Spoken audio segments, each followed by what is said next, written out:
Mapurisa eZimbabwe Republic Police ZRP atanga kuongorora Matrix Discipline Camp iyo inotungamirirwa nemunhu anozivikanwa zvikurusa pasocial media uye private investigator Tafadzwa Chidawa.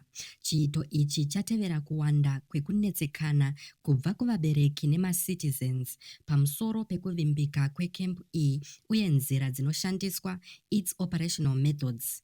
Muri yeZimbabwe kusangana zvakare pachannel yenyu favorite channel yenyu panonzi Pano. Kana iri first time yako kuva pano, ndapota baya apo pakanzi subscribe, usakangana zvakare kulika nekusheya. Kana wagara uri wepano, welcome back. So mutauriri wemapurisa wenyika Commissioner Paul Nyati vakasimbisa kuongorora uko vachiti tinoda kuti mapurisa edu aende kunzvimbo yacho uye aone mamiriro ezvinhu, kutarisa zvinhu zvakaita sekuti camp yacho iri registered here, who is running it. So definitely we need officers to go on the ground. Nyika ine mitemo inofanira kutevedzwa, ndosaka ndichiti tinoda kutarisa uye kuona kana matrix iyi yakanyoreswa uye ichishanda maererano nemitemo yenyika.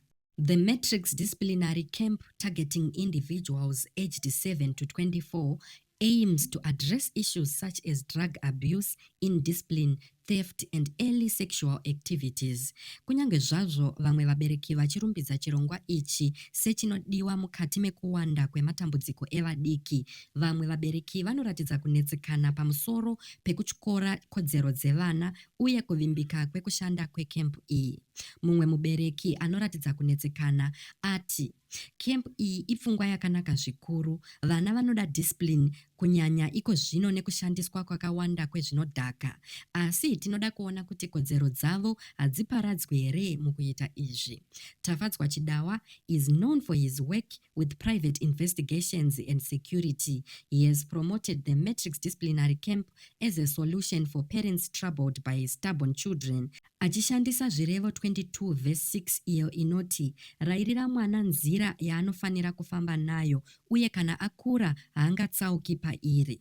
Zvisinei, muri yeZimbabwe munotenda here kuti camp dzakadai dzinobatsira mukugadzirisa matambudziko evadiki kana kutoti dzinounza njodzi pavana vedu? Ngatisanganei mucomment section.